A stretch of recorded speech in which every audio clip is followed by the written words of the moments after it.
My biggest questions after completing Amphoreus 3.2 quest are these. Who created this planet-sized prison and who is the Lord Ravager shackled in it? This eventually expands to more questions such as how is this prison able to lock up an Emanator of destruction in the first place, and how does March connect to any of this?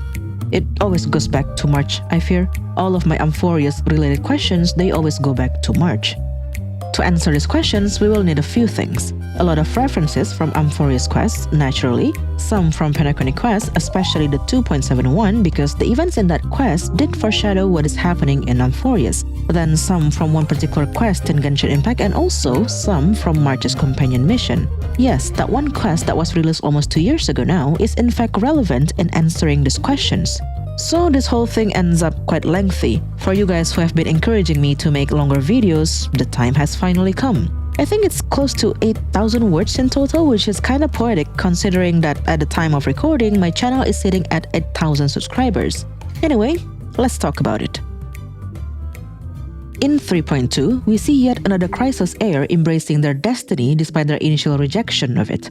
Before she journeyed to Styxia, Castorus had made up her mind about putting death to rest. She believed that with unlimited time, aka immortality, there was no problem in the world that could not be solved. Given time, there would be a solution to everything. So all this time she'd been with the Chrysos heirs, it was never her intention to fill the to-be-empty seat of death. She said had anyone struck a friendship with her before, her mind might have been changed, and the irony is, somebody had. Several of them, in fact. Trebios empathized with her despite not knowing the details of her painful past. Mighty respected her choice, or the lack thereof, and assured her that for as long as she needed time to make up her mind about death, he would continue to fight the Black Tide. And most important of all, Aglaya trusted her. Even when it seems like Castorus' choices would harm the Flamechief's journey, Aglaya trusted her still. It was Trian's drawing that made her realize this in the end. Without death, she would have never experienced the happiness she had felt with the Chrysos heirs and found the friend she had always longed for. Just as Elder Amunet said, love was Nestia's blessing, but it was never appreciated until death came around. While Castorus believed immortality could fix any problem, it was the stillness of immortality itself that caused stagnation in humanity. Aglaya said, knowing that time is limited can push one to overcome their limitations. It has never been the other way around. Even an exile was able to uncover the truth of the world because his days were numbered. So when she realized this, Castorus embraced her fate, becoming both the demigod of death and the missing half of Thanatos in this cycle. Interestingly, her journey is similar to Mighty's journey to godhood. He started out denying his roots and obvious connection to Strife. He killed his king father but refused the throne. He killed Nikador but refused the core flame. In the end, he embraced both. Amphoreus legend believed that Nikador was once a symbol of protection, and now Mighty is the one-man army that protects Amphoreus from the Black Tide, just as Nikador had been. Both Castorus and Mighty started out hating the fate that had been written for them, but in the end, they embraced it. This was highlighted by Mighty when Castorus told him of what would happen in the future. They would reincarnate as Calamity Titans and bring destruction to the world. Instead of being angry about it, Mighty simply accepted the news. He couldn't change the trajectory of his fate in becoming Strife Demigod, so what little power did he have to not reincarnate as Strife Titan if fate had already commanded it? They're all powerless in the face of their destiny. It is as if everything is already set in stone and the only thing they can do is to play the part. It is as if they are in a play and somebody has written the story from start to finish. And this is the part where I take you on a little detour to Genshin Impact, specifically to this limited time quest called Summertide Scales and Tales. Or Simulanka for simplicity's sake, because this quest took place in a world called Simulanka. And I'm using Genshin Impact as a reference here because there are many similarities between Amphoreus and Teyvat, from the fact that nobody is allowed to leave the planet, the destroyed city that once wanted to surpass the gods, to the famous saying of the sky is fake. I think some rules in one world might apply to the other. Long story short, after interacting with a fairy tale book, Traveler, Paimon, and some other characters arrived in Simulanka, a world where origami animals and Lego men could talk. They worship three goddesses that, according to legends, were responsible for the creation of the world. One is the goddess of creation, who created the land and gave life to the origami animals and Lego men. Then came the goddess of prophecy, who made the sky spin and the earth move. Lastly, there was the goddess of fate who reigned over all treasured tales and dearest wishes. As it turns out, this world was the fairy tale book that Traveler and the others interacted with, and it was brought to life by the power of 3 mages from Teyvat. The goddess of creation was Alice, the goddess of prophecy was Barbeloth, and the goddess of fate was Em. The story was written by Em, then it was used as a blueprint by Alice to bring everything to life using Barbeloth's story realm. Now, the thing is, the people in this world believed that everything was predetermined. Each of them had an established role to play. Even Traveler and the others who came from Teyvat were assigned a role in this world, a destiny to fulfill. It is as if to say that the fate is the plot of a storybook, and the one responsible for the fate of the world and everyone in it is the author of the book.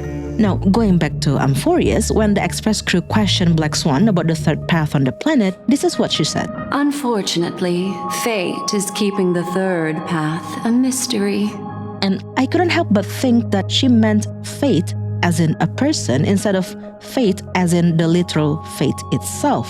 As we know now, the third path is the destruction, and it is kept a mystery because the entity that represents it, the Lord Ravager, is shackled on the planet. It is hidden by design, and the one who's been hiding it is most likely someone that represents either one of the other 2 paths, if not both. As Black Swan put it, it was fate itself. Or as established by the Simulanga quest, it was the author of the storybook. And we do have a storybook in Amphoreus, don't we? One that is unlocked a portion at a time as we progress through the story. It is SF written, and the author of that book is none other than Mem. I think by this point, we all have noticed similarities between Mem and Cyrene. Their speech pattern, the pink color scheme, even the voice actress, although the last one is only known for sure in Japanese voiceover, but the similarities are there, and I would like to add one more angle to that. Remember the flashback scene between young Phynon and Cyrene, presumably back in Ides Elysiae?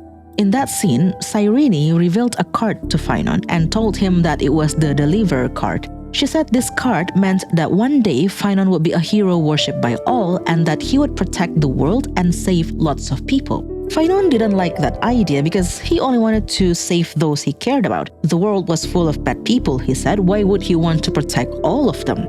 But guess what Phynon is called among the Chrysos heirs now? Deliver, deliver, deliver, deliver, deliver. He is the prophesied leader of the Flamechest journey, meant to inherit the world-bearing Titan's core flame. It is his destiny to bear the memories of the world and usher them all to the new one.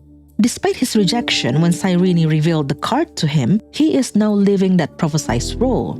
Or rather, Cyrene assigned him the role, and Phynon has no other choice but to play the part, much like Castris and Mighty in their own journey to godhood.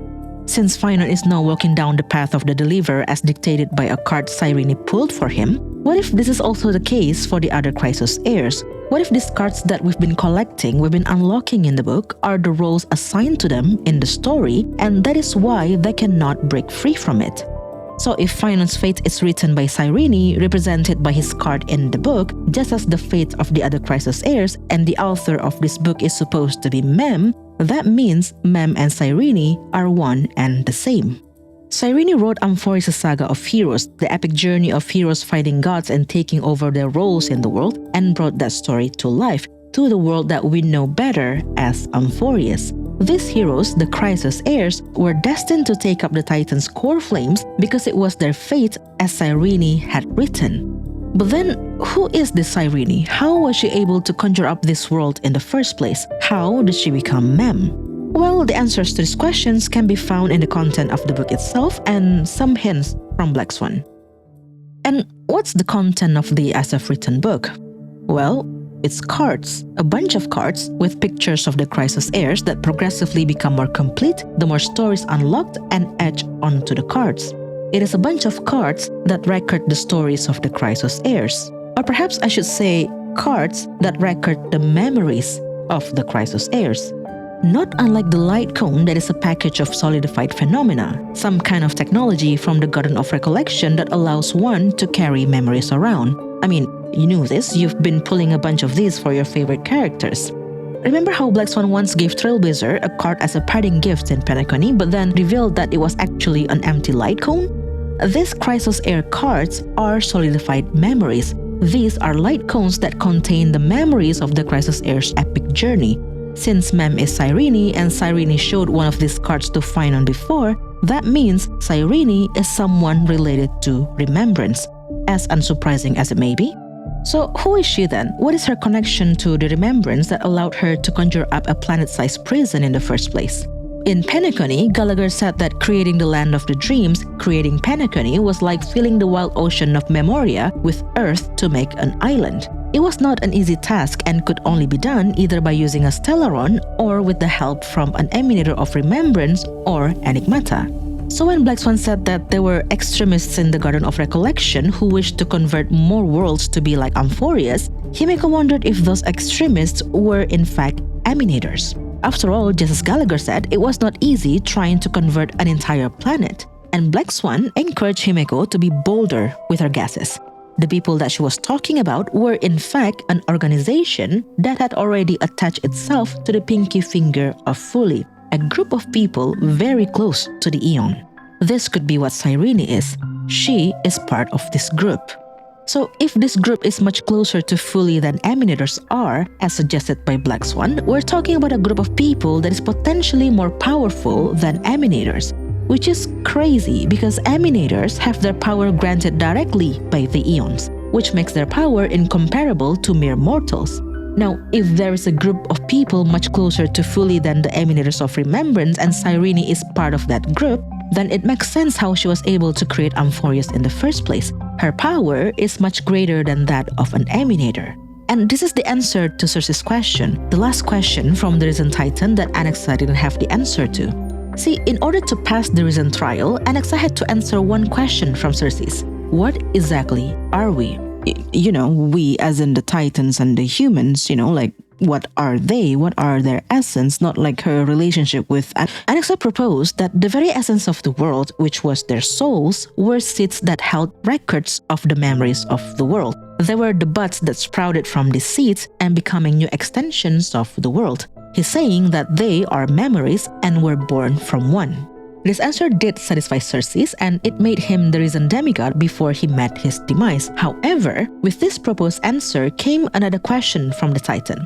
A question that Anaxa couldn't answer and said that they should just leave to the next generation of humanity to answer. The question is this: if they were born from memories, brought into the new world by the world-bearing demigod, then where did the first memories come from? Whose memories were these that created Amphoreus? It was Cyrene's. The first memories of the world originated from her. She used her power to create the world, to create the loop that imprisons the Lord Ravager. And in the process, she exhausted her power to the point that what's left of her is Mem, an entity that cannot even remember her own name, yet believes that Amphoreus is very important to her. Since 3.1, one thing that I haven't seen being discussed is the fact that core flames are the souls of the Titans. The description of this core flame says so. This means that every time the Crisis Heirs return a core flame to the vortex of Genesis, essentially what they're returning is a soul, or perhaps a fragment of a soul.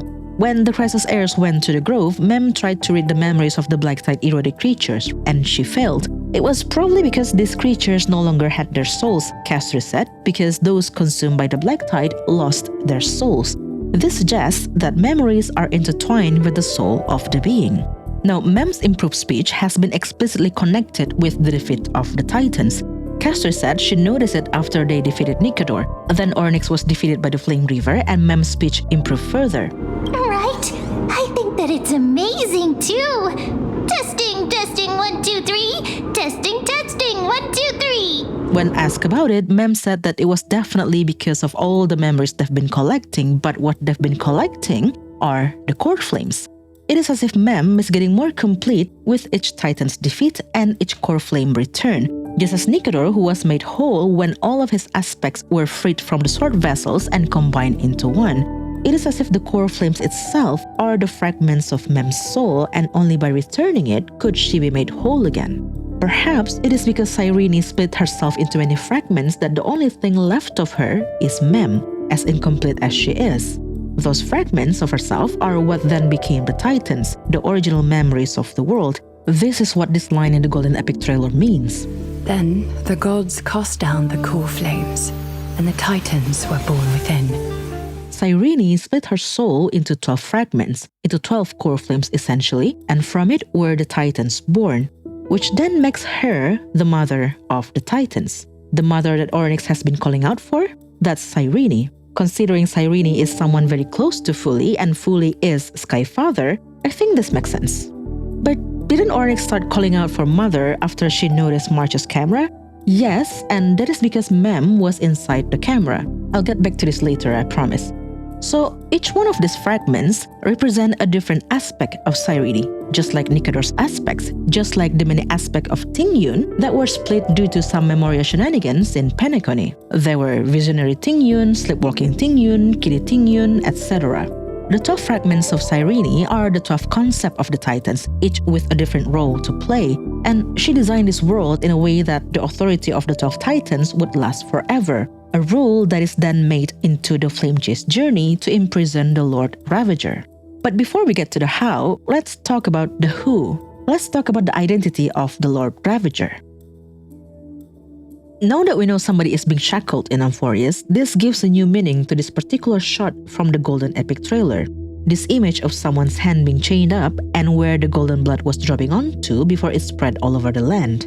That is the Lord Ravager's hand, because they are the ones shackled in Amphoreus. But it is also the hand of the world-bearing demigods, because they are the one destined to carry everyone's memory into the new world, becoming carefully in the next cycle the Titan responsible for the creation of humankind and where the Chrysos heirs got their golden blood from. Flow, golden blood, flow.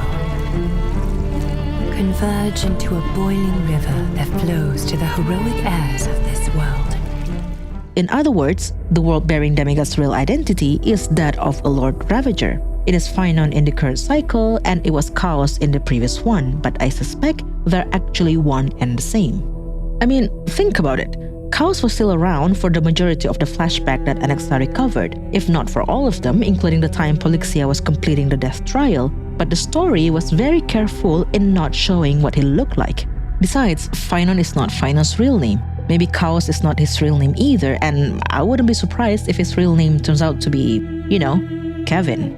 It is one same person being stuck in this eternal loop, while his incarnation has none of the memory of the previous cycle, believing that his destiny is that of the Deliverer, the demigod of creation instead of the Emanator of destruction, the protector of the world as Cyrene has assigned him to be. This is why he is the only one whose memories remain intact on their way to the new world. He is the exception, the person sentenced to the Flame Chase journey over and over again, just like Sisyphus.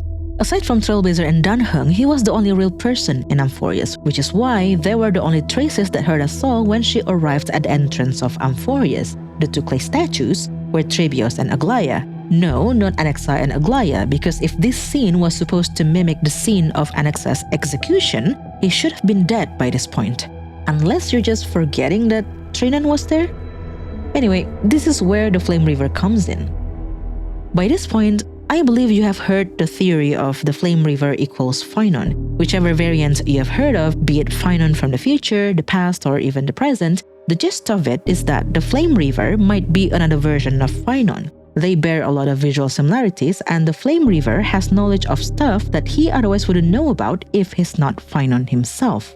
I talk about it at length in this other video. In that video, I theorized that the Flame River was Phynon from a past timeline, but now I'm starting to think that he could be another aspect of Phynon from this current cycle. See, Aglaya said that Phynon was a perfect vessel for divinity, right? For someone as perceptive as she is, I doubt her assessment is wrong.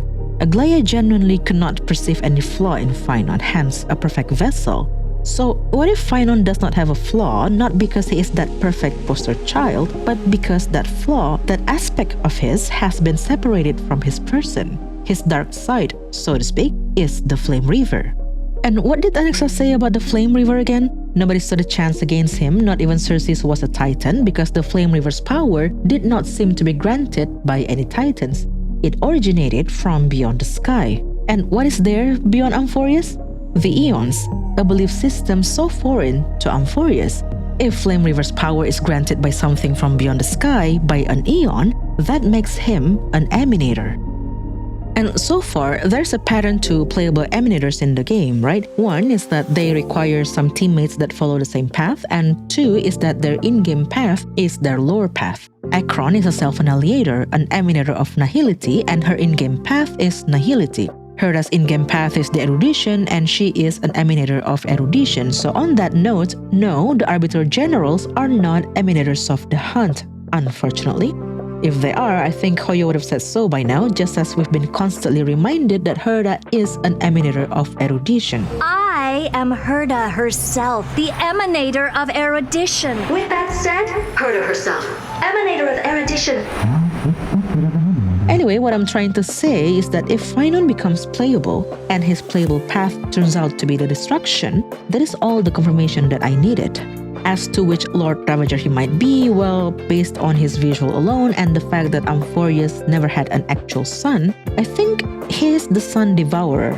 No concrete evidence, just vibes. Now, let's talk about the how. How can a Lord Ravager be locked up in Amphoreus? The weird thing about the cyclical nature of Amphoreus is that what the Crisis Heirs have been doing is kinda pointless. According to Anaxa, the Titans of today are the Crisis Heirs of yesterday, which means that after returning the 12 core flames in the previous cycle, the world simply reset anew. The Crisis Heirs who had attached their souls to the Titans' core flames in the past becomes the Titans in the present, so will the Crisis Heirs of today in the next cycle. So returning the 12 core flames does not break the loop. The miracle of Genesis is simply the recreation of humankind in a new world after it is destroyed in the current cycle. Remember Sisyphus that I mentioned earlier? You know, this guy from Greek myth that was punished to forever roll a boulder up a hill only to watch it roll back down before he could reach the top? The Crisis Heirs are stuck in the cycle of a play that has no end and no beginning because the flame chase journey itself is what shackles the Lord Ravager. Just like Sisyphus, who was eternally punished to the task, the Lord Ravager is eternally stuck in this heroic journey. Back in Penacony, while Trailblazer only realized that they were stuck in Anna's dream after Black Swan told them so, there were others who realized that they were in a dream because their dreams were too good to be true. Dunhunk's dream saw the 5 current members of the express crew stuck together for a long time. Despite many passengers coming and going, the 5 of them stayed on the train, and the journey too seemed never-ending, which was suspicious for a group of people that had at least 2 short-lived species among them. Weld was reunited with his long-lost friends, but soon realized that he could not remember what had happened to Akron. He empathized with Akron's hardship because she reminded him of the Raiden Mei from his Earth, and that missing memory about her broke the illusion. March was stuck in a dream where she could eat all the delicious food and go on a shopping spree, a dream so far off from what she truly wanted. Robin's dream was much like Dunhunk's, too blissful that she realized it could not be real. That's the flaw in Sunday's sweet dream. It was too sweet. People who are no stranger to hardship was able to realize that something was not right with their reality, and to be frank, even Trailblazer's dream too was too good to be true, right? The IPC not being the greedy corporation that they are, the Genius Society ditching the simulated universe of all things to help with some memorial research in Penacony. Sunday was too focused on creating this paradise for everyone that he went over the top with the illusion, not quite understanding what it was that they wanted. And this is where the Flame Chase journey is different. It works like a natural progression of a world. The world started out this blissful paradise, a golden age without strife, death, and trickery. Then came the heretical Black Tide, and Titans and humans alike started going to war against each other. Then came a prophecy promising a better tomorrow if and only if a group of heroes banded together to kill the gods. Once the 12 core flames were returned, the world began anew. And the neat part is, the only person who carried the memories of the past became the Titan who would soon go into an eternal slumber in exchange for light in Alchema. The loop is filled with hardship, sacrifice, and eventually heart-won victory. It's not too sweet of a dream that anyone would realize it was not real. And now I'm starting to think that the Black Tide was something that Cyrene tossed in there to kickstart the Flame Chase journey in every cycle, and it was only achievable with some help from someone that represents erudition in Amphoreus. Yes, Lygus is suspicious. We can all agree on that. He said he had basked in the gaze of erudition, but visually looked like someone that followed the equilibrium. And honestly, I don't see why he cannot be both. To go off tangent a little bit, Black Swan mentioned the equilibrium as one of the possibilities of the third path on Amphoreus. The other two were Enigmata and Permanence. And to be honest with you, I was baffled when the third path was revealed to be not Enigmata for how many clues that lean towards it. But now with Lygus exhibiting many traits of a follower of the equilibrium despite his claim, I'm wondering if there are actually more than 3 paths on Amphoreus. Maybe all the 3 paths that Black Swan mentioned were amongst them. I mean, if Enigmata is involved, that would more likely obscure the fact that they're involved before they let anyone expose that they're involved, if that makes sense. Anyhow, Lygus is suspicious, and if we assume that everything that he said to Herda was not a lie, then he's also a watcher who got to this position because of an agreement he has made with someone. An ultimate contract, an NDA that he could not breach, basically. If remembrance and erudition are the 2 paths working together to shackle the destruction on this planet, and Cyrene and the Lord Ravager represent remembrance and destruction respectively, perhaps Lygus is the representative of erudition. Because remember, we don't know if the Eons are actually involved here. What we know is that the influence of the 3 paths are so strong that at least the Emanators are involved. Yes, Black Swan said it could be the Eons themselves, but oh boy did she know so little about Amphoreus. So consider this. Phynon is the Lord Ravager shackled in Amphoreus within a loop created by Cyrene, and he is being watched over by Lygus, who is there to ensure that the outcome of the Flamechase journey is always as calculated. That's part of what the erudition is, right? Calculating the future based on what happened in the past. That is Lygus' job in Amphoreus. That is why he assisted Anaxa in uncovering the truth about Era Nova. He knew that the Council of Elders wanted to seize power from Aglaya and the Chrysos heirs. The Council wanted the Flamechase journey to stop, to bring them all back to Era Chrysia, an era before the arrival of strife, death, and trickery. And if this plan won the vote of the people, it means when Castris returns with the Death Core Flame, they will simply let it cease to exist. While the people get to live forever, it also means that the Death Core Flame would never be returned to the Vortex of Genesis. It means the miracle of Genesis would never be triggered. That is not ideal. Sunday's dream broke because it was too sweet to be true. If the people of Amphoreus are stuck in a time without death, the Lord Ravager might eventually realize that it was just an illusion and try to break free. Lygus could not let that happen. So he let Anaxa conduct the experiments with Kefli's divine body. That way, Anaxa could learn about the cycles, and the fact that dying in this cycle, ideally after passing Circe's trial, would make him a Titan in the next one. For Anaxa, who was already a walking corpse by that point, that was not too shabby of an arrangement. Lygus might have even messed with the voting result, making it an exact 50-50 split so that Anaxa's vote would be the deciding factor. By that point, Anaxa was only waiting for the proof from Castris. So, based on his calculation, Anaxa would surely vote for the Flamechase journey to continue once he obtained the proof, and all worked out just as he had calculated. This is why in the 3.0 secret ending, there was a guy who looked like an Intellitron helping Trailblazer and Dunhung fix the Express car and leave Amphoreus. That guy was most likely Lygus. This is why he stopped Herda from getting in. Amphoreus is designed with so little reference to the real cosmos as we know it. The belief system is different. Instead of eons, the people worship the Titans, perhaps to avoid triggering the Lord Ravager's memories of the real world. Herda coming in might bring chaos to the system. Oh, and speaking of Herda, she's sort of already figured out the truth about Amphoreus. If you pulled for her in 3.0, you would receive a message from her after completing the 3.0 quest. She said Amphoreus had come up with a tricky puzzle, though it was not enough to stop her. She also told Trailblazer to stir up some interesting new adventures and to try to stay alive while at it. According to Lygus, Herda's every action was dictated by her conscience, no matter how little she would like to admit it, so I don't think Herda would send such a light-hearted message if she knew that Trailblazer was in some kind of real danger. How did we go from Herda insisting to get into Amphoreus to her concluding that Trailblazer was not in harm's way? I think only future quests could answer that. Now, on top of assigning an erudite person as the Watcher, there is one more thing that Cyrene has set up to ensure that the loop continues to hold even if all else fails. A failsafe mechanism that is also the origin of March 7th. Remember what I said in the beginning of this video? Every Amphoreus related question that I have always leads back to March 7th. In fact, after playing through the 3.2 quest, I'm more convinced that March is from Amphoreus. Not some stray memories that got lost in space, no. March is the secret 13th fragment of Cyrene. What led me to this conclusion are these two simple sentences. Don't look back. Keep moving forward.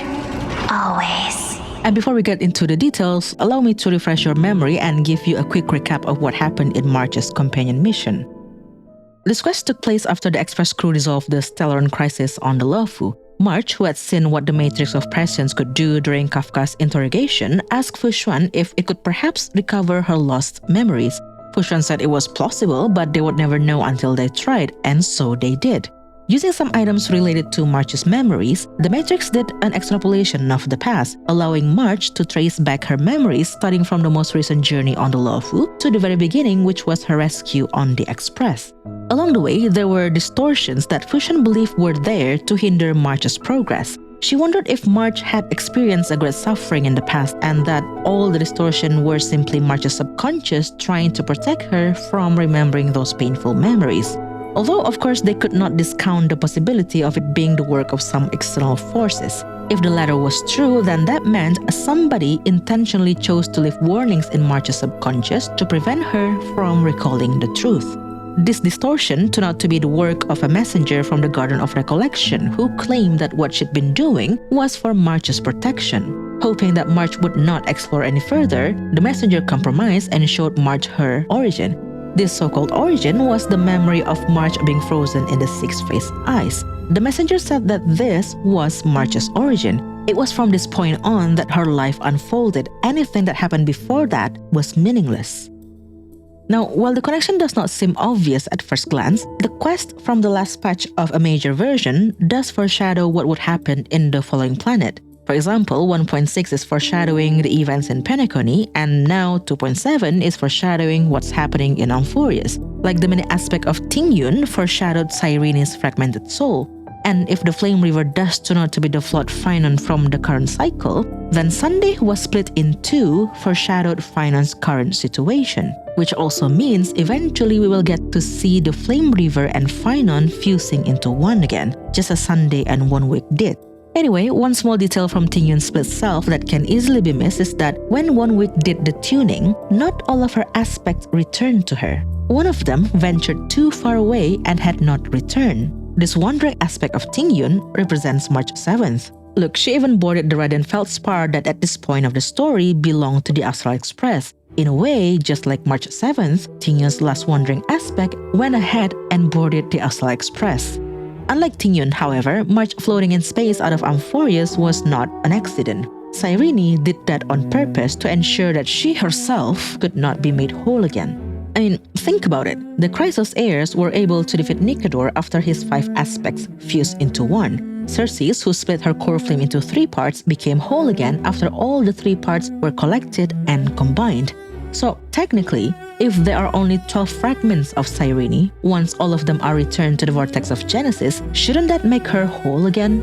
At first, I thought that's what the miracle of Genesis was. Genesis means origin, right? And Cyrene is a variant of Elysia, the Herrscher of Origin in Honkai Impact. But if that is the case, wouldn't that defeat the whole purpose of the Flamechase journey? The Flamechase journey is the loop that shackles the Lord Ravager. It's not meant to be broken. Otherwise, the Lord Ravager might escape. And that is why there is a secret 13th fragment that is kept far away from the other 12. This way, the Flamechase journey would continue eternally and Cyrene would never be made whole again. If you think this is too crazy of a theory, let me remind you of the 2 sentences that led me to this conclusion. Don't look back. Keep moving forward. Always. If you've only recently completed the 3.2 quest, you probably remember hearing these words in the quest. These were spoken to Trailblazer when they were leaving the Nether Realm, a reminder to never look back, lest they got tempted by the sweet whisper of death and forever lost in there. We also heard it from the eulogistic butterfly in Styxia.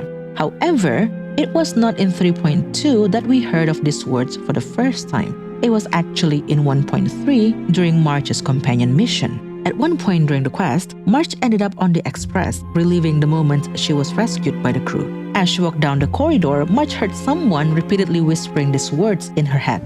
Don't look back. Keep going forward. Don't look back. Keep going forward.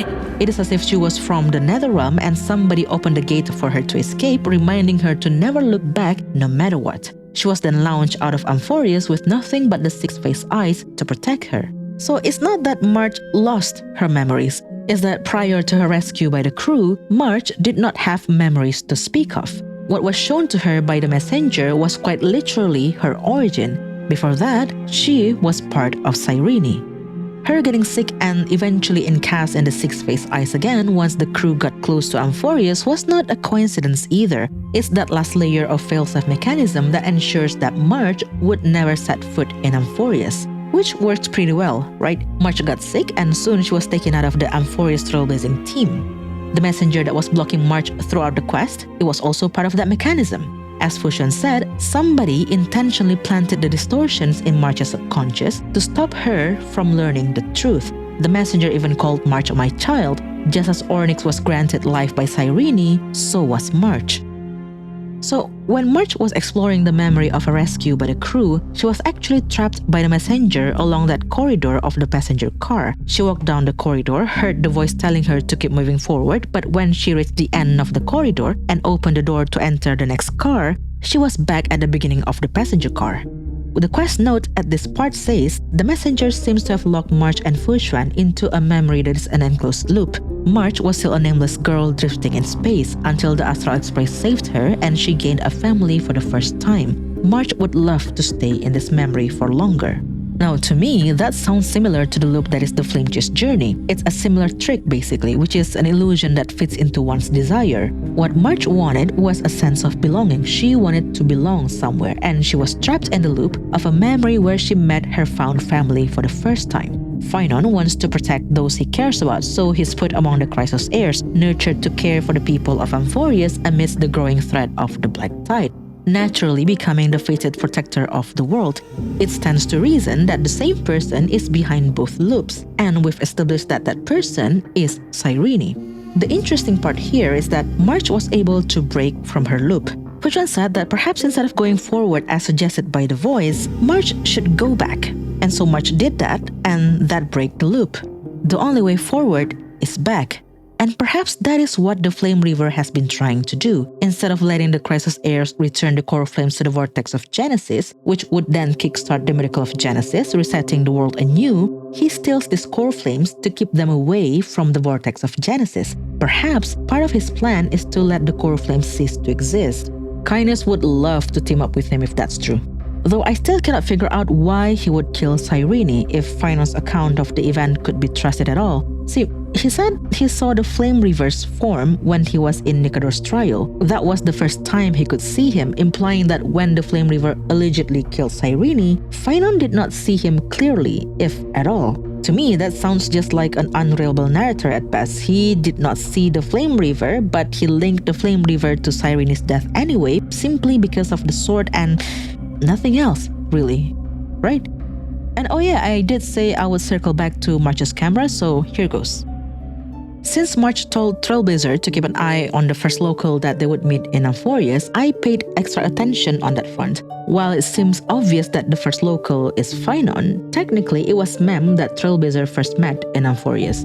See, as soon as they crossed the threshold and got into Amphoreus, Trailblazer heard Mem mumbling in their mind. Was Mem already in Amphoreus before that? Maybe, but she sounded sleepy, almost confused, so I doubt that she was already in Amphoreus before that and somehow decided to fly out and welcome travelers from beyond the sky. Besides, Phynon commented on how unique Mem looked, meaning he had never seen an animal like her in Amphoreus before. So the other possibility is that Mem came into Amphoreus with Trailblazer. But how? Trailblazer did not notice anything weird prior to that, not when the Express did the warp jump to Amphoreus, not when they were discussing the new task divisions after March fell ill. The only thing that changed between then and their arrival in Amphoreus was March giving them her camera. That's what Ornyx noticed when Trailblazer pulled out March's camera and took a picture of the Titan. It was not the camera itself, it was what's inside the camera. And interestingly, when Mem finally collected enough memories for her to be able to speak normally, the memory card of March's camera was full. Coincidence? I think not. When I think back on this theory as a whole, trying to figure out why Cyrene would go to such length, why she would sacrifice herself to lock up a Lord Ravager, I keep coming back to the idea that perhaps Cyrene is part of the unknown extremist group in the Garden of Recollection. So far, other than the civilized memo keepers, there have been mentions of the cremators as well as the memo snatchers. Between the two, the cremators are the ones doing more damage to memories. While memo snatchers would steal memories, the cremators would straight up think that it is their duty to clean out garbage from fully sacred ground of remembrance. And yes, by garbage, they mean memories that they deem unnecessary. There was even an IPC broadcast that reported the cremators stealing all the memories relating to language from the residents of Holstein, resulting in those people losing the ability to speak. Unless they're planning to introduce a new faction to the story, which I think is unlikely, then Cyrene could only be a cremator. Black Swan said that March's illness is the loss of ability to remember, just like the residents of Holstein that lost the ability to speak. The description fits the cremators to a T, which makes what Cyrene is doing in Amphoreus even stranger. She's supposed to be a cremator who seeks to destroy memories, but instead, she's sacrificing herself to lock up a Lord Ravager. Maybe we don't need to look any further than her counterpart in Honkai Impact. See, Elysia was born a Hersher, a race meant for destruction, but instead, she chose to save humanity. Perhaps something happened in Cyrene's past, something so significant that it reshaped the mindset of a cremator who sought to destroy memories, to safeguarding the memories of the cosmos from the fury of a Lord Ravager. After all, stories of cremators accidentally deleting their own identities, forgetting their roles as cremators are not unheard of. Perhaps it's something else, stories of mothers sacrificing their lives for a chance to free their children from the shackle of evil seems to be a running theme in Amphoreus. First with Trivius and her mother, then with Mighty and his mother, a running theme that perhaps originated from the sacrifice of the mother of the Titans, the original god of Amphoreus.